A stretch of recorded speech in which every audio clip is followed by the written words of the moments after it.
ఎందుకే ఏడుస్తారు? పాపం ఫస్ట్ టైం కదే. ఏడవకండమ్మా, అలవాటైతే అంతా ఈజీగానే ఉంటుంది. లేరా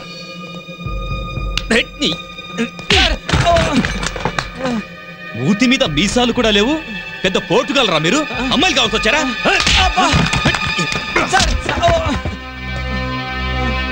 ఏంట్రా ఏంట్రా చూపు? నువ్వు నిలబడు.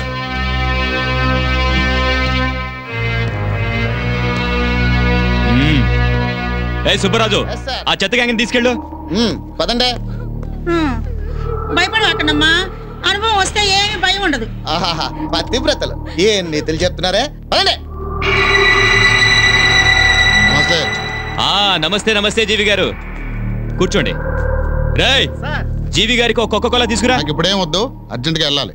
మీరేంటి చాలా రోజుల తర్వాత స్టేషన్ కి వచ్చారు? నిన్న రాత్రి ఎక్కడో మందేసి హోటల్ అద్దం పగలు కొట్టాడని మా డ్రైవర్ లోపలేశారంటగా. అతను మీ డ్రైవరా? మరి ఆ మాట చెప్పడే. ఏ కానిస్టేబుల్, ఏమయ్యా నిన్న రాత్రి నువ్వు జీవి గారి డ్రైవర్ అని చెప్పనొచ్చుగా? వాడికి అతి తెలివే గానీ అంత తెలివి లేదులేండి. ఈ మాత్రం దానికి మీరు రావాలా? ఒక ఫోన్ చేస్తే సరిపోయేది. అస్తమానం ఫోన్లేనా, పర్సనల్ గా కలుద్దామని వచ్చాను. వీళ్ళెవరు? వీళ్ళు ఏ టైప్ బిజినెస్ వాళ్ళో నాకే తెలియట్లేదు. ఎవరో స్టూడెంట్స్ లా ఉన్నారు. ఈ కాలంలో స్టూడెంట్స్ ఎవరో కేడిగాళ్ళు ఎవరో మాకే అర్థం కావట్లేదు. పాపం చిన్నపిల్లలు వదిలేపోయారా? అయినా మీ పని నేనెందుకు పాడు చేయడం లేండి. మళ్ళీ కలుస్తాను, ఉంటా. బాయ్.